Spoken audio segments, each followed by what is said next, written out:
Welcome back everyone to another episode of Control Alt Dev. Now last week we talked about AI, software, automation, and where all this technology is absolutely heading. And today we wanted to take that conversation further because there is a huge difference between building software that looks impressive in a demo using AI tools like Replit, but physically building software that actually survives in the real world.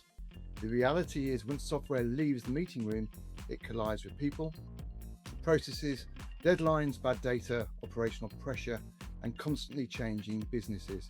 And that is where things get interesting. And joining us today is Luke Passmore from Yellowbox Software. Now, for anyone who did not catch last week's episode, Luke has worked across engineering, logistics, manufacturing, and large-scale operational systems for many years, building software that businesses generally depend on day to day.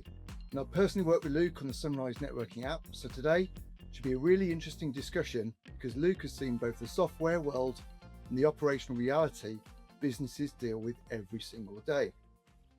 Yeah, hello Luke. Welcome back, part two. Nice to be back, chaps. Yeah, it's good to have you. It's good to see you again. You're a decade older. It wasn't that long, was it?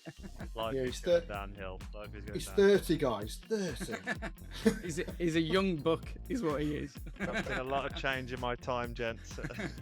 You'll learn one. Who would have thought? Who would have thought between part one and part two you could age a decade? That's quite. It was talking to you too for an hour. Sorry, Sean. I'll bring us on track. I think, yeah, so hello, Luke. Hello, Sean. It's part two. And like you were just saying, Sean, exactly, like loads of software looks amazing during a sales demo, doesn't it? You know, the hard part is whether people are still using it 6 months later. You know, when operational pressures kick in and the novelty, you know, the big new shiny object disappears. And manufacturing is probably one of the hardest environments for software because some systems have to work alongside people, machines, logistics, timing, stock control, and constantly changing priorities, as Luke discussed in episode 1. So today we really wanted to unpack where software and AI genuinely create value and where reality punches back. So when you reviewed what a client wants and basically comes to realization, you know, you do not actually need software yet. Because sometimes businesses think technology is the solution when in reality, you know, the underlying process itself is broken. And if you automate a bad process, you end up creating, you know, a faster bad process, so to speak. Like, I mean, we're just Bad diving process straight version in here, 2. aren't we? Or bad Yeah, process exactly. version 2, Paul. Yeah. So how would you handle that, Luke? I'm really interested. So we almost have a red flag sheet. Okay. And we've got a few pieces on it, a few headline characters, like no single owner of the process. So if someone doesn't own that, whether it be a production manager or a CI/CD improvement manager, if they're a little bigger, if no one owns it, then it's very difficult to transpose what they're doing, you know, on site to digitization. And then the team attitude towards that. If there's no owner and underneath them, it's not a kind of top down, properly led scenario. So we'll figure it out as we go along. You can't feed that into a system and a flowchart. So I think that has its issues. So effectively, if there's nothing set up at the moment that's rigorous, whether it be on a whiteboard, whether it be on some paper, if there's no SOPs, standard operating procedures, there's nothing they follow. There's no flowcharts of where the information starts and ends, because everyone's got a process. It just might be in your head. And it depends on how far they've gone, as to how much we can help with technology. As you say, if we start to digitize and then automate a bad process, you'll just get a very enhanced bad process. So I think Yeah. first stage for us, particularly with engineering, manufacturing, construction, is document process, get SOPs in place, have a current state, and then see which parts of it might be that you can't do the end-to-end in one, which parts of it you can digitize. And then digitization being phase 2 means you can overlook things in the cloud and on a system, which makes it a lot easier to comprehend in bite-sized chunks. And then you can see what to automate and push further and enhance. Yeah, I think this is something people massively underestimate, don't they? Because sometimes the biggest improvements are not some massive AI platform or expensive transformation project. Sometimes it's just fixing the communication, simplifying, as you said, Luke, a workflow, or replacing 5 spreadsheets with one structured process. So with that, Luke, what is the simplest fix you've ever implemented that delivered the biggest impact? Okay, so I think replacing multiple systems with one system. It may do exactly the same thing with a few niceties, and there may be a phase two planned, but before you can plan phase two and a roadmap for 12 months, 5 years, etc., I think um, just augmenting things from multiple different facets into one. So I think centralizing an operation is the simplest thing you can do because you're not reinventing the wheel. The procedures are being done in the same way, and the user interface might look very similar, but it's all in one place, which means again you could start to bring things together and you can start to map the end to end. So recently we did a project that brings three different systems into one, two different CRM workflow type systems, and then an automated data capture system. They all came into one. It was one nice interface. It flowed from one to the other, and they highlighted flaws in their process and things that could be made much more efficient just by having it all in one place. So I think that's a big win for people. Were you, just out of interest, were you replacing that system with one system, or were you like integrating multiple systems into like one dashboard? So we asked the client which was preferred, and we were going to suggest effectively doing a bridge between the systems, like an API with a dashboard. Yeah. But they, for licensing and cost reasons, they wanted to bring them all into one. So one was a self-hosted system, one was subscription based, and one was somewhere in between. It was a bespoke system they'd bought, but they had to pay massive licensing costs. So now Yeah. we've effectively removed all of the cost and all of the different liabilities, because if one part of the system was down or had a flaw or they were waiting for an update that wasn't in their control, because SaaS products, you have to wait for a large patch that's been tested for thousands of users, whereas we can update them in 2 days time or 48-hour lead times. So yeah, we bought it all into one physical system, and then they've phased out, since we've migrated the data across, they've phased out these other three legacy systems, and So, they're all in one place. Yeah. so when you say simplest, you mean simplest for the client, not for you? Because that engineering sounds like, like I guess the question is how quickly can you normally tell if a project is becoming difficult? Because I imagine there's warning signs early on, like if you're taking three systems and you're effectively rebuilding them, aren't you? Like the elements that they use. So you'll have like changing requirements, scope creep. You'll have like you talked about no ownership, departments disagreeing on that unified process, or businesses blaming software before the project even starts. So when you're doing that redevelopment of three SaaS products, let's just say it's that, into one that you're building bespoke, what are your biggest red flags there in that project process? So I think the fact that the client blames previous softwares is part of the challenge, because Yeah. is it the previous software that is the problem, or is it how they're using the previous software and the processes they've mapped in the previous software? Because if you allow that to be the case, they'll just bring that across to your system, and your system that you created with them in partnership, let's say, is then the new problem. So they're Yeah, just Or is transferring the blame. yeah, adoption. Yeah, or is the problem between the chair and the keyboard? Exactly, the user exactly. Yeah. employing part of it. But it's worked out quite well with that client, and there are some hidden caveats of, we didn't actually know it did this, or that we did this way, because we did it in three different places and three different teams used these systems. What one team owned that and one team managed that, and we had to bring their brains together really to see how it flows from one part of the business to another. So it's highlighted some improvements to be made, and it's a good job we work quite agile, because the spec didn't mention some of these improvements, but suddenly they became very critical to phase one to be implemented. We can't use it without this. So we've taken out some things that they thought would have to be must-haves that they never actually used. They were just sold to them in old systems, and we've put in pieces that maybe didn't exist or just help transition from one to the other. Yeah, and there's obviously a huge amount of AI hype out right now. Unless you put your head into the pillow, everyone's talking about it. We built a podcast on it. But where are you generally seeing AI delivering real value today in your business, Luke, around manufacturing, logistics, and operational businesses? And I don't mean theory; I mean actual measurable value. I think one of the biggest KPIs, Sean, is forecasting. So once you've digitized what's being done already, whether that be on paper or, as I say, flowcharts, people's heads, I think once that's in a system of some sort, I think being able to forecast upcoming demands, delays, and the value chain of production and supply chain. I think that's massive for manufacturing. I think people are good at what they do. I think some clients of a manufacturer make them lots of money, others don't. That's a whole continuous improvement piece that they can drill into later. But for the now, for the immediate, it's forecasting when will we run out of materials, when will customer demand be higher and with its peaks and troughs, and when will our supply chain start to affect us? So if we can drill down third-party suppliers to say, well, this person supplies us with raw material, this person supplies us with packaging, but the packaging manufacturer has got a delay because of their plastics process or whatever. And so in 12 weeks, we're going to be low on this. Can we switch to supplier two?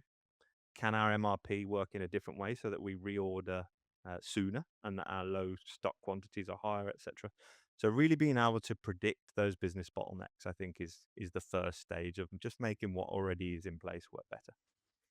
Oh, yeah, I think that's a really good, use case for AI, isn't it? It's you're combining analytical AI and predictive AI to do exactly what you said, to deliver the outcome of people are good at their jobs. But actually, one of the biggest problems is like stock issues and capacity and things like that. So, I guess on the flip side of Sean's question is, what do you think's massively overhyped right now?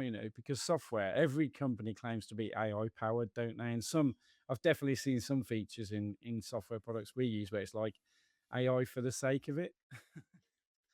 Yeah, absolutely. I think it's such a buzzword, and particularly where there's a knowledge gap as to what AI can do for a business and what it can't. I think that's where it struggles the most because those types of people get get sold down the river as such. You must adopt this new technology.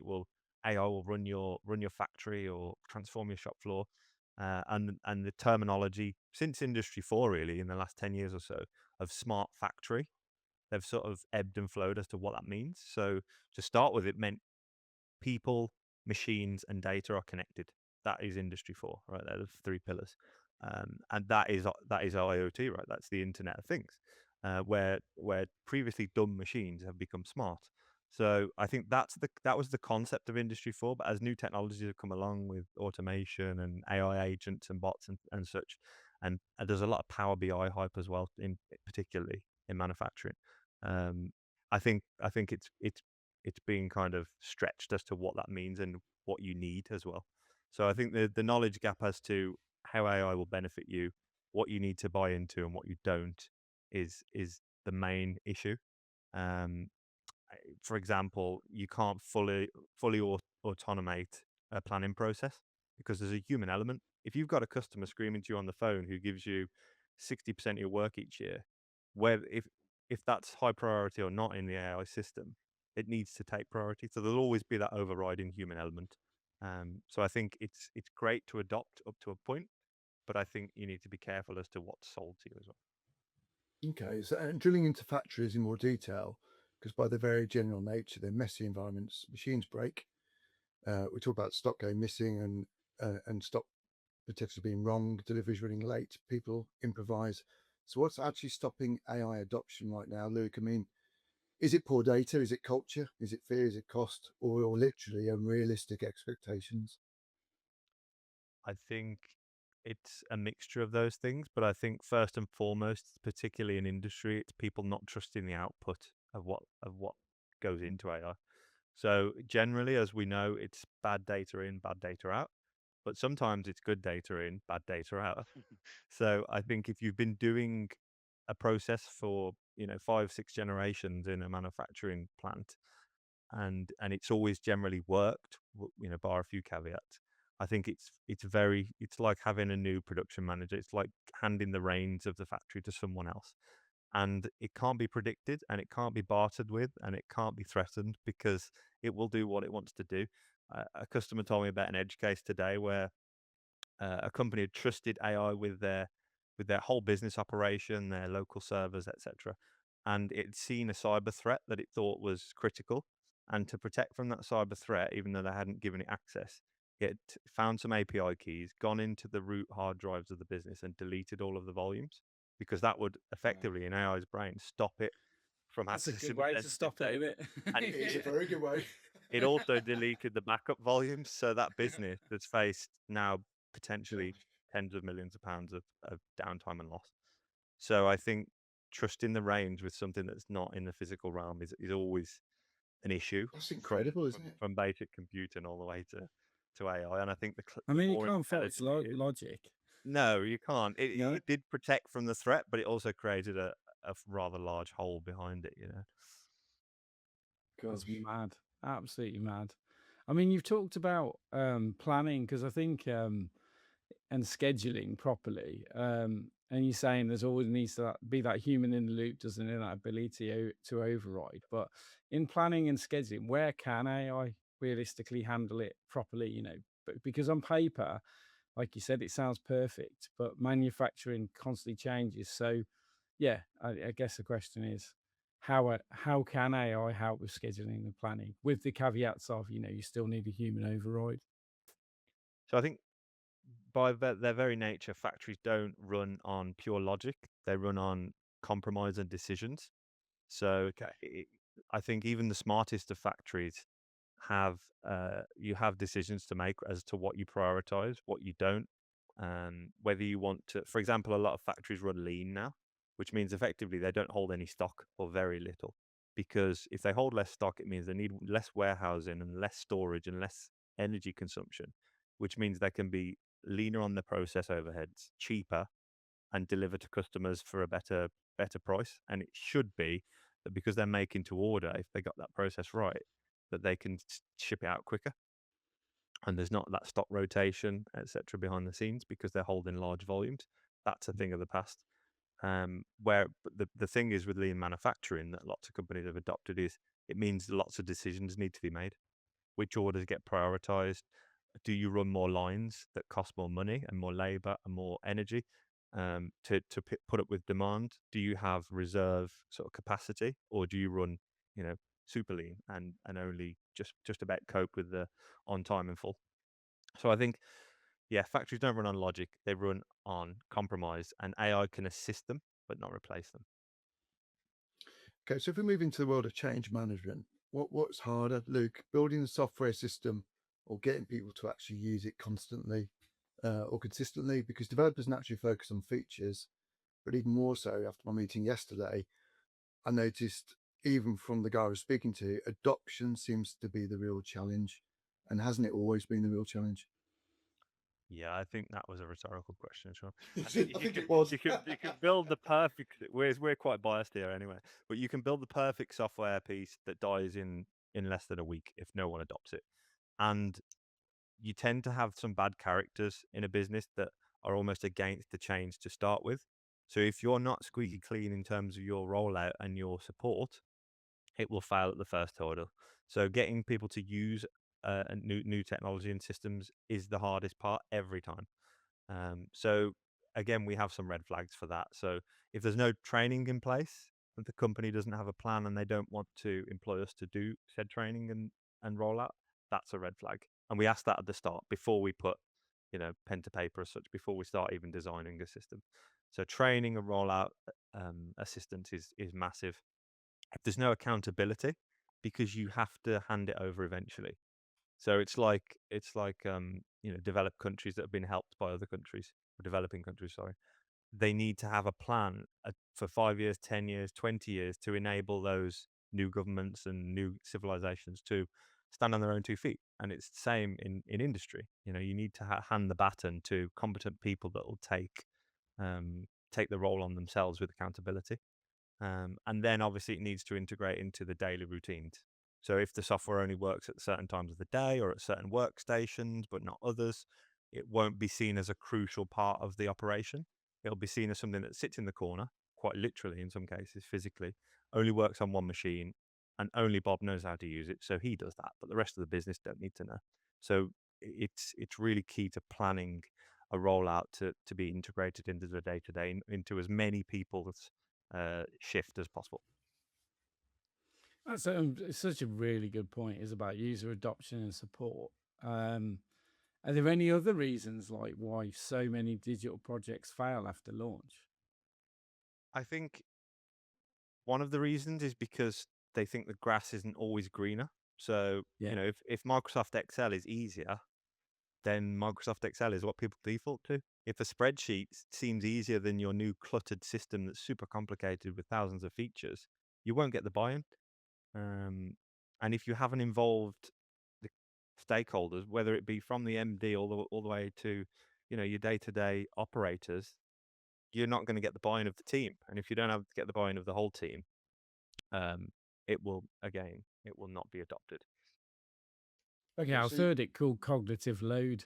yeah, It's just like that switch to to another system, and they're on one system, like you said, that they've known for decades, like Excel, and then they go to something else, and they just the context switching and the cognitive load of learning something new. For some people is very daunting, isn't it? I guess. It's too much, and they may dip their toe in the water, but you'll notice the attitude towards this in terms of how long they keep the old system running alongside it.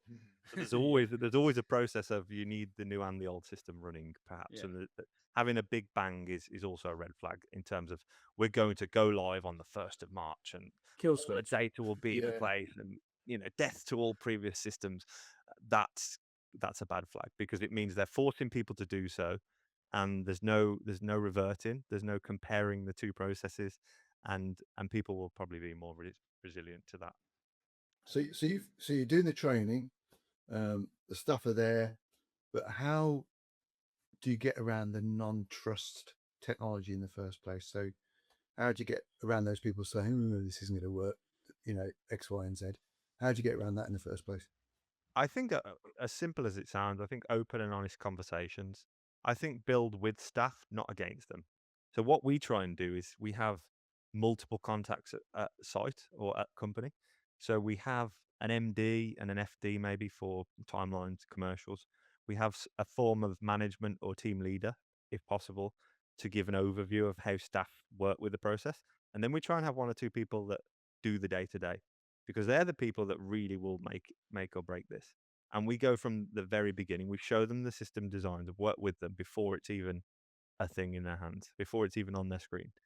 And I think if you get that buy-in, and you're their friend, you're their good cop, you're solving their pains, because as we mentioned in the last part of this podcast, they've got to turn up to work tomorrow anyway.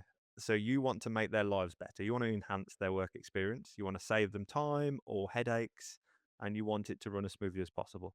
So you have to get the vision of stage one of the staffing team all the way up to the top stage. I think that's an important thing, isn't it? Because like you say, you're looking at the hierarchical structure of the business, which roles are doing what, but you need to get the buy-in, don't you, of every single role, really, not just the guy, the FD that said, we need this system. You need to get everyone's touch points, don't you? You often find that they're conflicting as well, because upper management or stakeholders, they want something that looks good for the business or looks good for a certain customer. Look what we've adopted. Look at this great piece. It's got all these features, but or they want to sell them. We've had this more and more recently. They want to sell the business, so they're adopting a system as part of their IP. We're selling the business in 3 years' time with this great package, and it's USP, and no one's got it, and it'll be worth 10 times what we paid. So it's an asset. That's a great asset to the business, but is it a great asset to the staff that run the business? I think Yeah. that's key. So it's a like EBITDA multiplier, not a person, not a people happiness streamlining. Yeah. I think we've just to recap, we've covered like change management, haven't we? We've covered like when not to be. I love your red flag sheet. I think I'm going to steal that idea. I'm gonna adopt that as What's well. mine? I like it. I think that's a really good takeaway. If it works for I think- dating apps, Paul, it works for software. Well, we'll shift gears now. So we won't talk about dating. We'll talk about discipline. Because he's in his 30s, that's what it is. Exactly. Yeah, we wouldn't know about them, Paul. We wouldn't know. So anything about them. Sean tells me that you're heavily into is it called HYROX training? HYROX, which I've had a quick look at, and it looks brutal. I mean, I had this chat with Sean yesterday. I was walking up a hill, and Sean was like, "Do you want to call me back? You sound like you're about to die." I was like, "Yeah." So I'm interested. I shared one of my training plans with Sean, and I haven't had too much feedback on it yet, I must admit. I have, honestly, it's impressive. I have to say, Luke. Yeah, so I think people should go and Well, check it out and see what Luke does. So I guess the question here is, how on earth do you manage that crossover, between that level of training? And honestly, for the listener, it is brutal, and the discipline that that training requires. And then obviously running all these projects in manufacturing, and obviously as well, you're the business owner.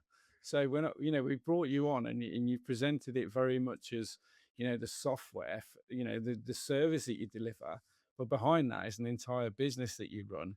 So yeah, I guess the question is how, like, expand, please. So I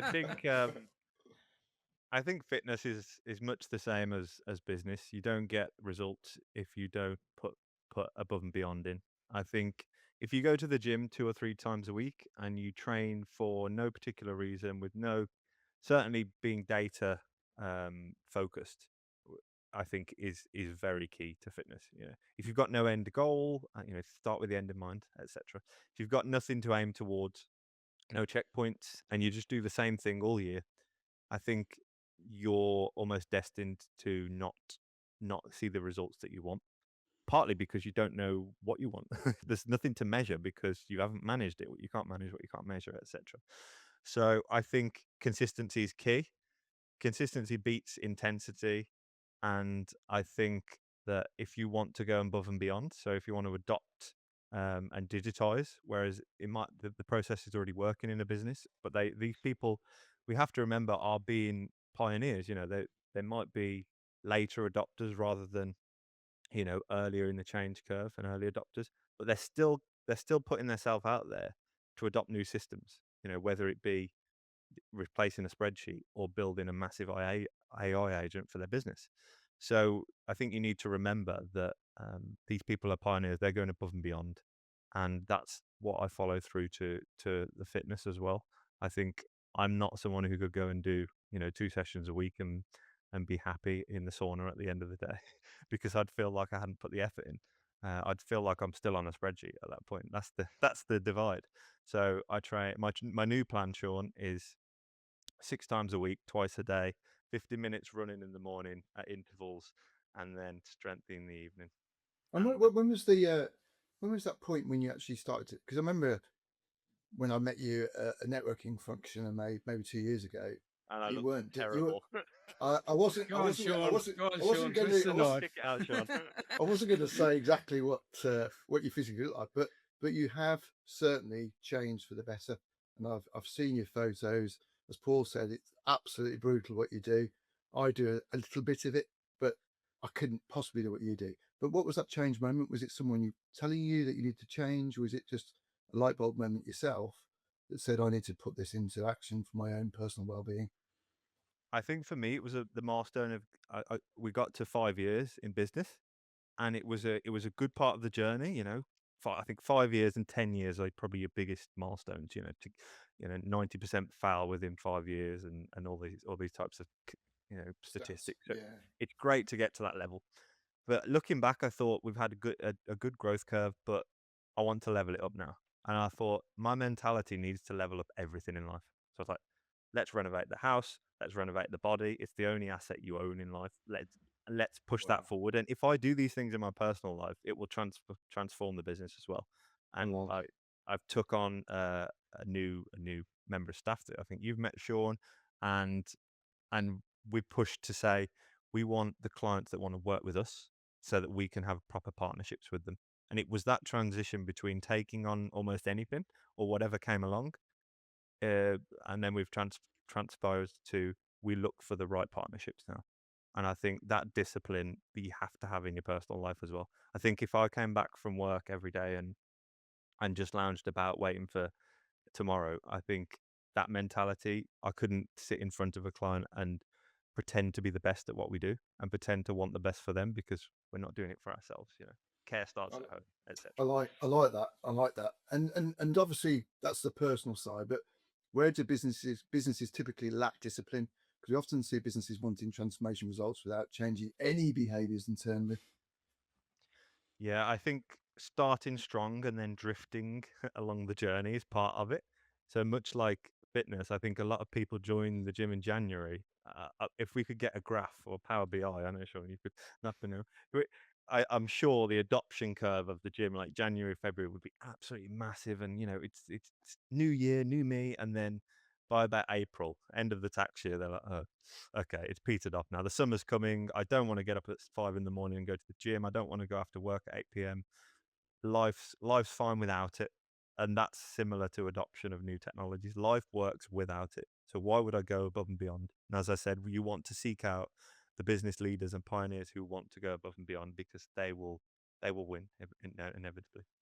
I think you're right. And I think like when we do our business plans as well, how often do people don't stick to the, they do a business plan in January and then March, April, May, it's gone. The focus is often about curating the plan, not how to enact it and Yes. support it long term. Execution versus planning. Love it. And we've spoken about rollout and adoption a lot more than build here, and the transposes between the two.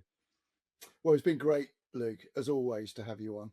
So our closing question: if you walked into a manufacturing business tomorrow and could fix just one thing, what would that be?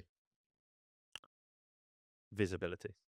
Step one. It sounds possibly the simplest thing, but it's where you can get the most value, the most quick wins, the low-hanging fruits, and inevitably enact the plan for the future. I think if you can't measure something, you can't manage it. If you can't manage it, you can't improve it. Brilliant. Fantastic. That's fantastic. Said it twice. It's that good. That's so good. I think there's so much to dwell on there about, at the end of the day, it's really interesting that transition that you made in your personal life as a recognition of actually, if you need to be, at your best in business, often it's the personal lives of business owners that suffers, isn't it? They go all in to their own detriment of their own family, their own health, their own fitness. And I'm sure you really good. guys have done it, especially at the start where you're working 10, 12-hour days and you're having sleepless nights and you're doing weekend work and you're taking calls at silly o'clock, and that's not good for you. And if it's not good for you, it's not good for the business. So I think You're right. looking A after healthy yourself mind, first and foremost. healthy body, a healthy business. Because you're working out, aren't you, Sean? I am, as I say, not as much as Luke, but I try and do. You should share your training plan on the show notes, Sean. Share it Well, back. mine's a little bit easier. Well, I say it's easier. I've got a personal trainer. Sounds a bit posh, and he just literally is HYROX mad. So he got to position 7, Luke, in his age group. Nice. On the not on the podium, but 7th overall in his age group in Cardiff. But he's just. And he's going to. I mean, for the benefit of the listeners and the viewers, what do you want to expand on what HYROX is? Because obviously I've looked at it, but we haven't told anybody who's listening what on earth. You've looked at it, Paul, but you haven't signed up for one yet, have you? Have you seen the size of it? The USP about HYROX is it's open to all, Paul. Paul's got to sound the master. There is no excuse. Whether you finish a race in 50 minutes or 2 hours 50 minutes, it is open to all, and that's why. I get that. It's inclusive. It's a series of. Effectively, a running race with a series of strength. I've got bad knees off. Yeah, yeah. We'll condition those. But it's a good hybrid. The reason I like it is because a lot of people at the gym do the whole Arnie thing, let's go and get big, but not necessarily healthy. And then I think a lot of runners take it, the opposite direction, and they're tiny and they've got no strength and they've got no resilience against. Yeah, exactly. There's no resilience when they get ill. They're really ill, etc. And their knees are bad, and their legs are bad eventually. But I think HYROX is a good hybrid between the two, and it focuses on making you healthy and athletic. And I think that's good. So it gets you in good shape, which is a nice byproduct of that. And there's a lot of discipline, but it's like an all-rounded piece. So you have to be fast at running, you have to be agile, you have to work on your posture and core, and you have to be strong. What more could you want? Yeah, it pushes you, doesn't it? And that's, for me, Paul, certainly for me, I need that. Certainly, if I tried to do it myself, probably what Luke's alluding to is that, you go to the gym and you're doing 20 bicep curls, you're not really pushing yourself. You know, you might be using the same weights you did last time. So it's that kind of, you know, almost like I go to the PT and I do not know what I'm going to do, but by the end of it, I know I've done something. You know, Yeah, I mean, totally. it's structured as well, isn't it, Sean? Like everyone does the same thing, whether you're 70 years old or 17 years old. And I think to get good at that agenda, you have to have overall fitness and determination. As I said, it's a mixture of strength, resistance, running, speed, and athleticism for the duration as well. So I think whilst it's split into age groups so that you don't feel up against it in terms of what you can do and your ability and your rankings, I think the fact that it's accessible to all and super structured is why it works so well and millions are adopting it, and also why it goes hand in hand with business and technology. So that wraps up this week's episode of Control Alt Dev. A massive thank you again to Luke Passmore from Yellowbox Software for joining us today and sharing real world insight into software, manufacturing and operational systems. I think what really came through today is that technology alone is never the answer. The businesses that succeed are the ones that combine good systems, good people, operational discipline and practical implementation. No fluff, no fake AI hype, just technology solving real problems. So how do people get in touch with you, Luke, if they're interested in having some software built? So, Sean, if people are thinking about starting their journey of digitization, the best thing is to arrange a chat, a virtual coffee. So, search Yellowbox Software, and there's a booking form and a calendar on there synced with our diary. So you can book in a kickoff meeting, or email me, luke@yellowbox.software. Brilliant. And if you enjoyed today's episode, please make sure you subscribe to the channel, follow the podcast, and share it with someone who would genuinely enjoy the conversation. We'll be back again next week with another episode of Control Alt Dev. Thanks again for tuning in, everybody. See you next week. Cheers. Thank you. Cheers, Luke. Much appreciated. Pleasure.